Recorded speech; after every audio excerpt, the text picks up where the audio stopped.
నమస్తే. Welcome to Arjun. నేను మీ Madhuri. August 9న జరిగిన కోల్‌కతా ఇన్సిడెంట్‌తో దేశమంతా కూడా ఒక్కసారి భగ్గుమంది. మౌమిత ఆహ్, రేప్ అండ్ మర్డర్ కేస్ తర్వాత చట్టాలు ఎలా ఎళ్తే బావుంటాయి? ముఖ్యంగా మహిళల్లో ఎలాంటి చైతన్యం రావాలి? మహిళలు ఎలాంటి జాగ్రత్తలు తీసుకోవాలి? అండ్ ప్రభుత్వాలు ఇకనైనా ఎలా ఉండాలి? ఇవన్నీ డీటెయిల్‌గా మాట్లాడడానికి మనతో పాటు ఉన్నారు కావ్యప్రియ వజ్రాల గైనకాలజిస్ట్. తననడిగి డీటెయిల్‌గా తెలుసుకుందాం. Hello ma'am. ఎలా ఉన్నారు? హాయ్. బాగున్నాను. అవి గుడ్ మ్యామ్. ఒక మహిళలుగా మనకి నిజంగా మన హక్కుల్ని కాపాడుకోవాల్సిన ఒకసారి ఇలాంటి ఇన్సిడెంట్స్‌తో మనకి మన హక్కుల గురించి ఒకసారి మాట్లాడుకునే దౌర్భాగ్యం అయితే వస్తుంది. వర్క్ స్పేసెస్ అనే కాదు, ఎక్కడ కూడాను వుమెన్‌కి ఒక సెక్యూరిటీ లేని సిట్యుయేషన్స్‌లో ఉన్నాయి. అయితే ఇప్పుడు మనం అయిపోయిన దానికి మనం చేయలేం కాబట్టి, ఇప్పుడు ఉన్న సిట్యుయేషన్‌కి మనం ఏం చేస్తే బావుంటుంది? మహిళలకి ఎలాంటి రక్షణ కల్పించాలంటారు? యాజమాన్యాలు కానీ, ప్రభుత్వాలు కానీ? ఇది ఎలా అయిపోయింది అంటే, మనం పాత రోజుల్లో బ్రిటిష్ కాలంలో ఫ్రీడమ్ కోసం మనం ఎంత ఫైట్ చేసామో, అప్పుడు హ్మ్. For our country. ఇప్పుడు women are fighting for freedom against the country. అవును. ఓకే. సో, ఆ పరిస్థితి ఇప్పుడు మనకొచ్చేసింది. ఇంకా ఈ ఇది ఎలా అయిపోయింది అంటే అసలు మనము మన వర్క్ ప్లేస్‌కెళ్ళాలన్నా, పిల్లల్ని స్కూల్‌కి పంపించాలన్నా, దేనికన్నా గూడా అసలు we are all getting scared. మనము హ్మ్. ఈ ఈ ఇన్సిడెంట్ తర్వాత నెక్స్ట్ డే నర్స్ ఇన్సిడెంట్ జరిగింది. ఆ హ్మ్. తర్వాత స్కూల్ కిడ్స్ మీద ఇన్సిడెంట్ జరిగింది. సో, హ్మ్. ఇది జరిగింది, కానీ అయినా గూడా జనాల్లో ఎక్కడ భయమనేది లేదు. అవును. మీరు గమనిస్తే. మొత్తం దేశమంతా అల్లకల్లోలం అయిపోయింది. సో, అది జరిగింది. దేశమంతా ఇట్లా అల్లకల్లోలమైంది. అయినా గూడా భయం లేకుండా యూపీలో ఆ! మన మధ్యప్రదేశ్‌లో జరుగుతూనే ఉన్నాయి. కిండర్‌గార్టెన్ పిల్లల మీద, నర్సుల మీద ఎక్కడ పడితే అక్కడ జరుగుతూనే ఉన్నాయి. సో, దీనికి చాలా స్ట్రిక్ట్‌గా పనిష్మెంట్ అన్నదైతే కావాలి. డెఫినెట్‌గా మనకిప్పుడు దుబాయ్‌లో ఇలాంటివి ఎందుకండి తక్కువ జరుగుతాయి? ఎందుకు హ్మ్. ఇండియాలోనే ఎక్కువ జరుగుతున్నాయి? అక్కడ అక్కడ ఇండియాలో ఏ ఇండియాలో అక్కడ ఎలా ఉంటాయంటే చట్టాలు ఇలాంటివేవైనా జరిగితే వెంటనే హ్యాంగ్ చేసే సిట్యుయేషన్ ఉంటుంది వాళ్ళని. అవును. ఎగ్జాక్ట్‌లీ. హ్మ్. సో, ఇక్కడ గూడా అలాంటివే అంత అగ్రెసివ్ లాసే తీసుకురావాలని కోరుకుంటున్నాం. ఇప్పుడు ఇది రేపే గదా! మర్డర్ గాదు గదా! కొన్నుంటాయి. ఇది రేపే గదా! మర్డర్ గాదు గదా! మనిషి బతికే ఉంది గదా! ఇప్పుడు hmm. Majority of the women are demisexual. Demisexual అంటే ఏంటి అంటే, not except for social I mean sex workers. Majority of the women who are living with dignity or whatever వాళ్ళు ఇండిపెండెంట్‌గా ఉన్న వాళ్ళకి only once they are emotionally connect they can open up for intercourse or whatever. Hmm. అలాంటి వాళ్ళని ఇట్లా rape చేస్తే literally it is like వాళ్ళ soul, వాళ్ళ ఆత్మని చంపుతున్నట్టే. Hmm. Our body is just a dress for your soul. అంతే గదా! అవును. అవును. మన ఆత్మని చంపినంక ఆ మనిషి ఎట్లా ఉండగలుగుతది? ఇప్పుడు రేప్ చేసిన వాళ్ళకన్నా గూడా రేప్‌కి గురైన వాళ్ళనే ఎక్కువ నిందించడము, ఎక్కువగా putting them for blame and shame అట్లా చేస్తూ ఉంటది సొసైటీ. సో, లే అగ్గ ఆడవాళ్ళకి ఎవరిదైనా సరే గర్ల్స్‌దే తప్పు అంటారు. ఏమంటే ఆ ప్రిన్సిపల్ అనటం జరిగింది. అర్ధరాత్రి ఆ అమ్మాయికి తిరిగే అవసరం ఏంటి అని చెప్పి. డ్యూటీలో ఉన్న అమ్మాయిని. డ్యూటీలో ఉన్న ఎగ్జాక్ట్‌లీ. డాక్టరు ఆ అమ్మాయి డ్యూటీ ఆ టైంలో తిరగకపోతే ఆ టైంలో డ్యూటీ ఎందుకు పేసావు అనే క్వెషన్ ఎవరు అడగలేకపోయారా ఆయన్ని? ఎగ్జాక్ట్‌లీ. బేసిక్‌గా ఇప్పటి వరకు వ ఆ కాలేజ్‌లో చాలా జరిగినాయండి ఇంతకుముందు. హ్మ్. హ్మ్. ఆల్‌మోస్ట్ చూసుకుంటే ఒక 6 సూసైడ్స్ జరిగినాయి. అన్ని అమ్మాయిలవే. మీరు హ్మ్. 2019, 16, 21, 23 మధ్యలో గూడా 2018, 19లో గూడా కొన్ని జరిగినాయి. హ్మ్. ఇవన్నీ చూసుకుంటే అమ్మాయిలవే జరిగినాయి. ఈ డ్రగ్ ర్యాకెటింగ్ అన్నది ఎప్పటినుంచో జరుగుతుంది. ఆ కాలేజ్‌లో ఈ డ్రగ్ ర్యాకెటింగ్ గాని, ఈ సెక్స్ ర్యాకెటింగ్ గాని ఇవన్నీ ఏంటంటే చాలా క్వైట్‌గా జరుగుతున్నాయి. చాలా స్మూత్‌గా జరుగుతున్నాయి. హుహు. అక్కడ చాలా పరస్పర కోఆపరేషన్ చాలా ఉంది. ఇచ్చే వాళ్ళకి, పుచ్చుకునే వాళ్ళకి. So, and everything and this principle అంటే న్యూస్ ప్రకారమే నేను చెప్పేది గూడా. నేనేమి అక్కడ ఫస్ట్ హ్యాండ్ ఎళ్లి చూడలేదు. But I hmm. Have researched a lot on this incident. Hmm. చాలా information I have gathered just to know what abouts and all. So, ఈ ప్రిన్సిపల్‌కి ప్రతి దాంట్లో he will be having some 20% commission అని విన్నా hmm. బేసిక్‌గా. ఈ డీన్‌కి. సో ఇది ఓకే. సో ముందటి నుంచే అతను ఇందులో ఇన్వాల్వ్ అయి ఉన్నాడు. హ్మ్. ఎప్పుడైతే ఇది జరిగింది, ఈ సిట్యుయేషన్ అతని కంట్రోల్‌లో లేదు. సూసైడ్ అని చెప్దాం అనుకున్నారు. కానీ అది చాలా క్లియర్‌గా తెలుస్తుంది ఎంత దారుణంగా కొట్టి చంపారో. అంత అంటే దారుణంగా కూడా బిఫోర్ దట్ మనకి 6 ఇన్సిడెంట్ అయ్యాయి. సేమ్ ఇదే దీనికి మనకి అవి కూడా దీన్ని సూసైడ్ కూడా కి అట్లా అని చిత్రీకరించొచ్చు అనుకుంటున్నారు. అనుకున్నారా? ఓకే. ఎగ్జాక్ట్‌లీ. అని అనుకున్నారు గానీ, ఇదలా జరగలేదు. ఇదలా జరగకుండా చాలా ఎవిడెంట్‌గా తెలుస్తున్నాయి. దెబ్బలు అవి ఇవి అన్నీ గాని. హ్మ్. ఆ బాడీని అట్లా పడేయడం గాని, సెమినార్ హాల్‌లో అట్లా పడేయడం గాని, మేబీ ఇది ప్లాన్డ్‌గానే సెమినార్ హాల్‌లో చంపుద్దాము, దాన్ని సూసైడ్ లాగా చూపిద్దాము అని అనుకున్నట్టున్నారు. నేను హ్మ్. అనుకోవడం. అమ్మాయి హ్మ్. ఏదో she is disturbed so she committed suicide in the seminar room అని చూపిద్దాం అనుకున్నట్టున్నారు. కానీ ఎవిడెన్సెస్ చూస్తే మటుకు బయట చాలా గాయాలు ఉండడం వల్ల అది ఎక్కడ కూడా సూసైడ్ అని చూపించలేకుండా ఉన్నారు. అది డెఫినిట్‌గా మర్డర్ అనైతే తెలుస్తుంది. సో, ఈ సిట్యుయేషన్ అతని కంట్రోల్ నుంచి బయటికెళ్ళిపోయింది. పేరెంట్స్‌కి సూసైడ్ అని చెప్పారు. చూస్తేనేమో హోమిసైడ్ లాగా ఉంది. సో, అతన్ని ఎలా ఆ టైంలో వాడు ఎలా అతన్ని కాపాడుకోవాలి కదా ఫస్ట్. ఆ హ్మ్. హ్మ్. సిట్యుయేషన్ అతనికి దేవుడెరుగు. సో, అతను కాపాడుకోవాలి కాబట్టి వెంటనే డెప్యుటేషన్ మీద ఇంకో కాలేజ్‌కెళ్ళిపోయాడతను. సో దట్ ఇప్పుడు నేను అనుకున్నాను. అంటే it's a very small brain. వాడికెలా తప్పించుకోవాలో గూడా వాడికి అర్థం కాలేదు బేసిక్‌గా. హ్మ్. ఇట్లా హ్మ్. ఎళ్ళిపోతే జనాలు నమ్మేస్తారా? ఓవర్ నైట్ నువ్వు ఇంకో కాలేజ్‌కెళ్ళిపోయినావు. ఇట్లా సిట్యుయేషన్ ఇట్లుంది అంటే నమ్మేస్తారా జనాలు? జనాలేమైనా పిచ్చోళ్ళా? కాదు మరి కదా! అది కాదు. ఇంత కేర్‌లెస్‌గా ఉన్న ప్రిన్సిపల్‌ని వేరే కాలేజ్‌లో మళ్ళీ అక్కడ ఎలా అపాయింట్ చేసుకున్నారు? ఇప్పుడు, ఇప్పుడు మీరు ఒకటి చెప్తాను. You are working for some channel. Hmm. ఇక్కడ మీకు జాబ్ పోయింది. ఏదో రకంగా. మీకు ఇంకో దాంట్లో జాబ్ ఇవ్వరా? మీకు ఫ్రెండ్స్ ఉండరా? అంటే ఉంటారు గదా! ఇప్పుడు నా మీద క్రిమినల్ కేసెస్ ఉంటే ఇవ్వరు కదా! ఆబ్వియస్‌లీ. అదే అంటున్నా. కేసెస్ అవ్వకుండా ముందే తప్పించుకున్నాడు. ఓకే. ఆ! నేను ఇప్పుడు ఎలా చెప్తారు? నాకు తెలీదండి. రేపటి నుంచి నేను వేరే కాలేజ్‌కెళ్ళిపోదాం అనుకుంటున్నాను. అంతలోగే హ్మ్. ఇది జరిగింది. బట్ నేనిప్పుడు ఈ కాలేజ్ స్టాఫ్‌ని. సో, నాకు సంబంధం లేదు. మీరు హ్యాండిల్ చేసుకోండి అని గూడా అతను చెప్పుకుంటాడు గదా! ఓకే. అలా. అయితే కావ్య మనకి ఇప్పుడు ఒక డ్యూటీ డాక్టర్ కాబట్టి ఒక డాక్టర్‌గా మిమ్మల్ని అడుగుతున్నాను. సో, మనకి అక్కడ అట్మాస్ఫియర్ ఎలా ఉంటుంది? మీకు నైట్ డ్యూటీస్ చేసేటప్పుడు కానీ, ఆ హాస్పిటల్ ఎన్విరాన్మెంట్ కానీ, ఇట్స్ ఇన్‌స్టిట్యూట్. మీరు ఇన్‌స్టిట్యూట్ నుంచే పీజీ చేసి ఇక్కడి వరకు వచ్చారు కాబట్టి, సో, మీకు ఆ ఎన్విరాన్మెంట్ ఎలా ఉంటుంది? నేను గవర్నమెంట్‌లో గూడా చేశానండి. నేను ఇక్కడ 'నిలోఫర్ హాస్పిటల్‌లో' గూడా చేశాను. బేసిక్‌గా హ్మ్. మనకి హైదరాబాద్ యాస్ సచ్ నేను చేసిన ఆర్గనైజేషన్స్‌లో అయితే so far I had good ఎక్స్‌పీరియన్సే. కాకపోతే కొన్ని గవర్నమెంట్‌లో ఎలా ఉంటాయంటే క్యాజువాలిటీ పోస్టింగ్ మాత్రం చాలా కష్టంగా ఉంటుంది. మీరు అటు ఇటు గూడా ఎళ్ళలేరు. ప్రతి 5 నిమిషాలకు ఒక కేస్ వస్తూనే ఉంటది. కొన్ని కొన్ని సార్లు ఒకే కేసెస్ వస్తాయి. మాస్ యాక్సిడెంట్ అయిందనుకోండి. అట్లా గూడా వస్తాయి. సో, డాక్టర్స్‌కి తగ్గ రెస్ట్ రూమ్స్ క్యాజువాలిటీలో ఉండవు.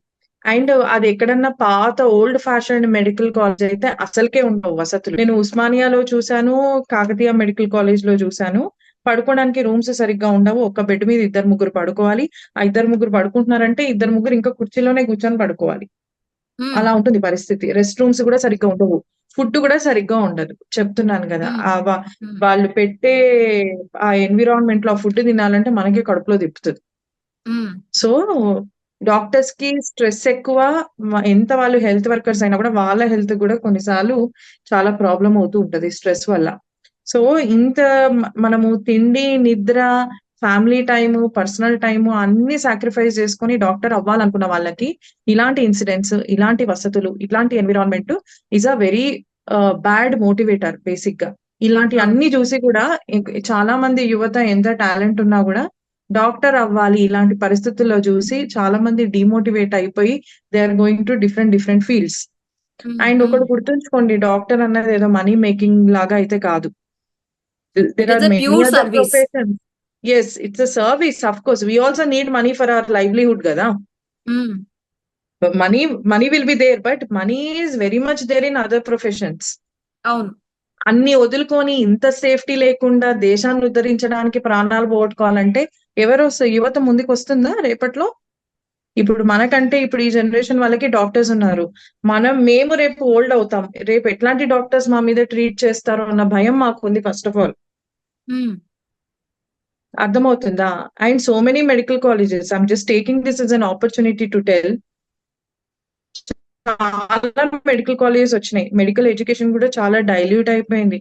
రష్యా అంటారు, చైనా అంటారు, so many private colleges. But ఎంతున్నా కూడా ఇప్పుడు డాక్టర్స్ కూడా ఎక్కువ అయిపోయినాయి అని అంటున్నారు. జాబ్స్ లేకుండా కూడా డాక్టర్స్ ఉన్నారు చాలా మంది, బయట నుంచి వచ్చిన డాక్టర్స్. సో ఈ ప్రొఫెషన్ కూడా కొంచెం సాచురేట్ అవుతుంది. ఇలాంటి సిస్టమ్స్ చూసి చూసి కూడా ఫ్యూచర్ లో ఎవరు డాక్టర్స్ అవ్వాలని అనుకోరు.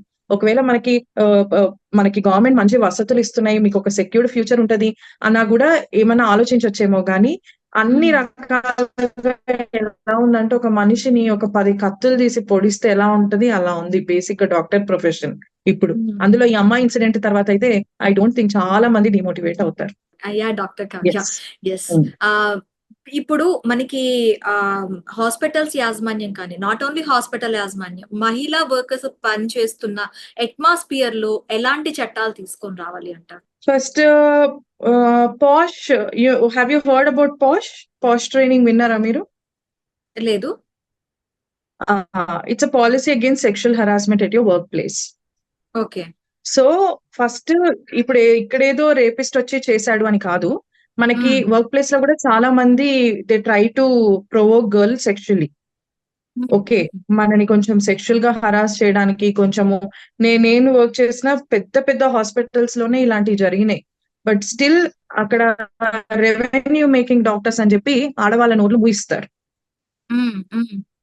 If doctor is making good revenue or చాలా మంచి స్కిల్డ్ డాక్టర్, బట్ అతని వీక్నెస్ అమ్మాయిలను హరాస్ చేయడము అని అనుకుంటే, డెఫినెట్ గా ఆ అమ్మాయి వెళ్ళి కంప్లైంట్ చేసినా కూడా అంత ఈజీగా యాక్షన్ తీసుకోరు.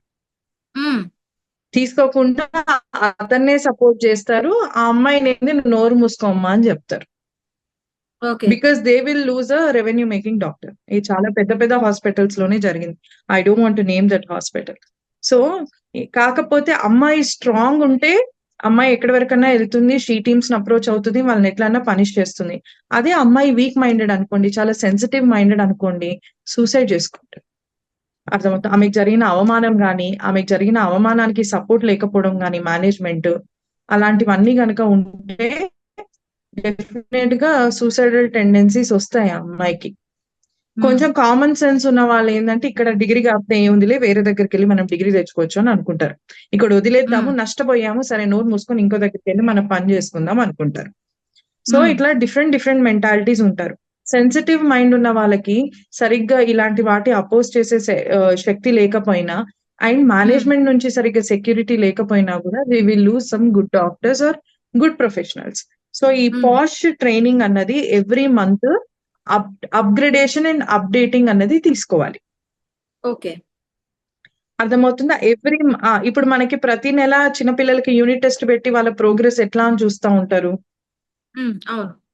అలా ఎవ్రీ మంత్ ఫీమేల్ ఎంప్లాయీస్ ని గ్యాదర్ చేసి వాళ్ళకి వర్క్ ప్లేస్ లో ఏమన్నా ఇలాంటి హరాస్మెంట్స్ ఉన్నాయా ఆన్ రికార్డ్ తీసుకొని మేనేజ్మెంట్ తో మాట్లాడి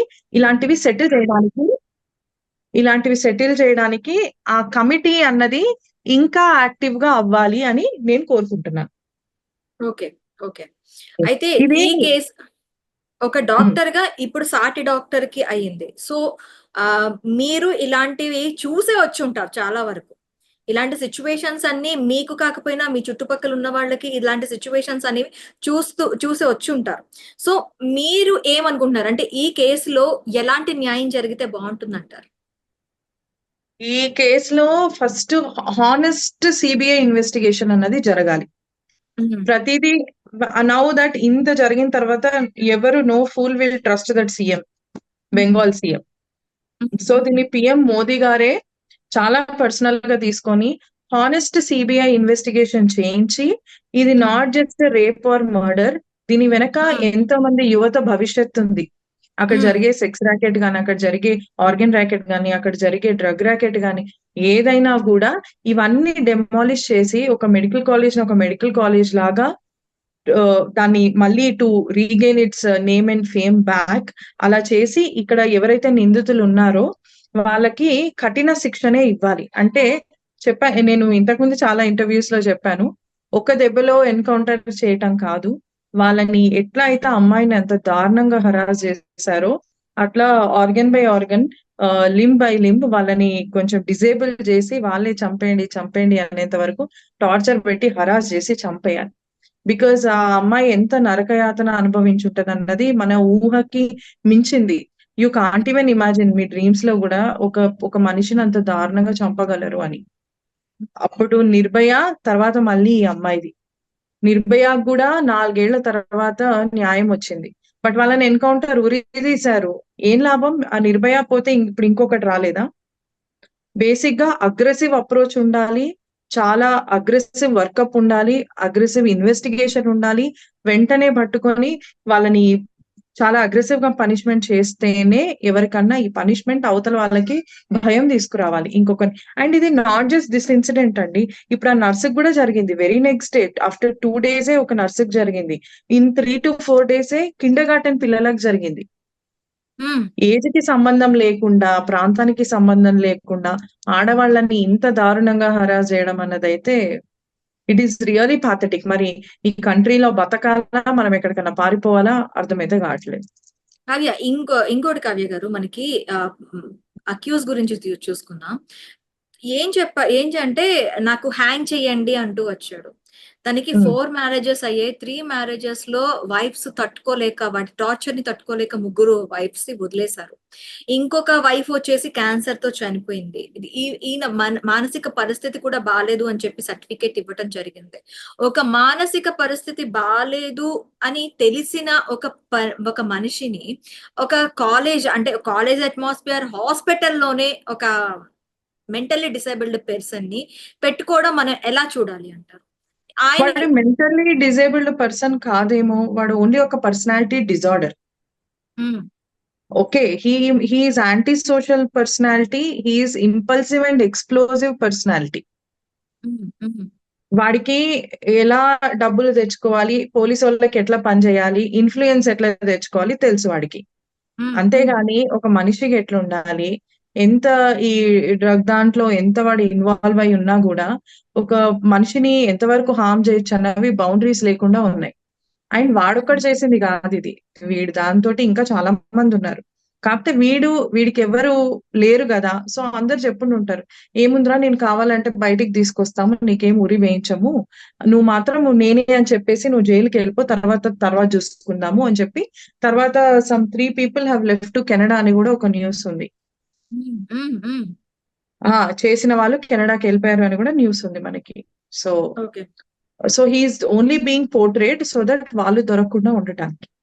అదంతా ఓకే. వీడే చేశాడా లేదా అన్నది కూడా దెర్ ఇస్ నో ఎవిడెన్స్. అతను ఏంటి ఉమ్, జస్ట్ వచ్చి ఒప్పుకుంటున్నాడు. ఏంటి అంటే ఫోకస్ అంతా ఇతని మీద తెచ్చుకోవడానికి. ఇతనే ఎందుకు అంటే వాడికి ఒక ఫ్యామిలీ లేదు, ఏమి ఉమ్, కమిట్మెంట్స్ లేవు. సో ఆబ్వియస్లీ మేబీ డిప్రెషన్ లో కూడా ఉండుండొచ్చు, యాంటీ సోషల్ పర్సనాలిటీ కూడా ఉండుండొచ్చు. అండ్ ఆల్సో తర్వాత మనీ బెనిఫిట్ ఇస్తామన్నారు, తర్వాత నేను జైలు నుంచి తీసుకొస్తామన్నారు. తెలియదు కదా, in politics anything can happen in India. That is the worst thing. Um. Okay. అయితే ఇప్పుడు కేసులో మొత్తానికి ఎలాంటి న్యాయం జరిగితే బాగుంటుందంట? ఎలాంటి అంటే చాలా, ఇది న్యాయం కన్నా కూడా మనకి సేఫ్టీ డ్రిల్లింగ్ అన్నది ప్రతి ఆర్గనైజేషన్ లో మనము చాలా అలర్ట్ గా ఉండాలి. ఇప్పుడు మనం దేశాన్ని కాపాడడానికి మన ఆర్మీ ఎంత అలర్ట్ గా ఉంటున్నారు. ఉమ్, ఉమ్, మనకి దేశం బార్డర్స్ లోనే కాదు, ఇంకా మనం కూడా అట్లా అలర్ట్ అవ్వాల్సిన పరిస్థితి వచ్చేసింది. ఒకటి మనకి ఇండిపెండెన్స్ లేదా, మనము రాత్రి 12ంటికి రోడ్ల మీద నడవలేమా అంటే మనకి ఇంకా అంత సేఫ్టీ అయితే కంట్రీలో రాలేదు. ఆ రోజులు రావాలనే అందరు కోరుకుంటున్నారు. ఓకే, సో అది ఎప్పటికి వస్తుందో తెలీదు. అట్లా అని డజంట్ మీన్ దట్ మనము మైండ్ఫుల్ గా లేకుండా మనం ఇష్టం వచ్చినట్టు 12 o'clock వెళ్ళడము ఇట్లా కొంచెం. ఆ అమ్మాయి పాపం డ్యూటీలోనే ఉంది, డ్యూటీలో ఉన్నా కూడా చేశారు అంటే దెర్ ఈస్ యాక్చువల్లీ, నేను కూడా ఏం చెప్పలేకపోతున్నా ఎట్లా మనం ప్రొటెక్ట్ చేసుకోవాలని. సెల్ఫ్ డిఫెన్స్ కోసము అట్లీస్ట్ ఒక పెప్పర్ స్ప్రే అట్లాంటివి పెట్టుకోవాలి. అండ్ ఈ సేఫ్టీ డ్రిల్లింగ్ అన్నది ఎవ్రీ మంత్ ప్రతి ఆర్గనైజేషన్ లో చేస్తూ ఉండాలి. ఇది ఒక ఓకే. నార్మల్ మీటింగ్ లాగా పెట్టుకొని మనకి ఇవే మనము డ్రిల్ చేస్తూ ఉండి, ఇంకోటి వర్క్ ప్లేస్ లో ఎవరన్నా హరాస్ చేస్తున్నారా, దీనికి ఉమ్, అట్లీస్ట్ ఒక లేడీ పోలీస్ ఆఫీసర్స్ కానీ షీ టీమ్స్ కానీ ప్రొయాక్టివ్ గా ప్రతి ఒక్క ఆర్గనైజేషన్ కి వెళ్ళి అప్డేట్ తీసుకుంటూ ఉంటే ప్రొయాక్టివ్ గా ఉమ్, విమెన్ ఉమ్, కి కూడా కొంచెం సేఫ్టీ ఉంటది అండ్ మెన్ కి కూడా కొంచెం భయం ఉంటది. ఓకే అమ్మో ఈ ఉమ్, మంత్ మళ్ళీ వీళ్ళు వస్తారు, మళ్ళీ వీళ్ళు ఒకటి రివ్యూ తీసుకుంటారు, ఇక్కడ ప్రాబ్లం అవును. ఉంది అని ఎవరైనా చెప్తే మనం అయిపోతాము. సో అట్లీస్ట్ ఇన్సిడెంట్స్ అయిన తర్వాత వాళ్ళు వచ్చి వాళ్ళు ఇన్వెస్టిగేట్ చేసే కన్నా ఇప్పుడు ఇంతమంది నేను చాలా మంది పోలీస్ వాళ్ళకి కూడా I go and give talks, menstrual talks. There are so many lady polices in Hyderabad. TSPA ఉంది, చాలా ఉన్నాయి. సో వీళ్ళే టీమ్స్ గా డివైడ్ అయ్యి ప్రతి ఒక్క ఆర్గనైజేషన్ దగ్గరికి వెళ్ళి ప్రతి ఒక్క లేడీ ఎంప్లాయీ దగ్గర ఒక అప్గ్రేడేషన్, ఒక అప్డేట్ తీసుకొని వెళ్తే ఎవ్రీ మంత్ మెన్ కి కూడా భయం ఉంటా ఉంటది. వీళ్ళు వచ్చి అప్డేట్ తీసుకుంటారు, why to involve in this, let me stay away from this అని చాలా వరకు ఉంటుంది అలా. సో ఇన్సిడెంట్ అయినాక పోలీస్ యాక్ట్ చేయడం కాదు, మనం దీన్ని ఎట్లా ప్రివెంట్ చేసుకోవాలి అన్నది మనం ఆలోచించుకోవాలి. Okay okay Kavya garu, always thank you. Prevention is better than cure. Yeah yeah yeah, in every situation prevention is better than cure. Okay Kavya garu, better thank you, than thank cure you, అంతే. Thank you very much.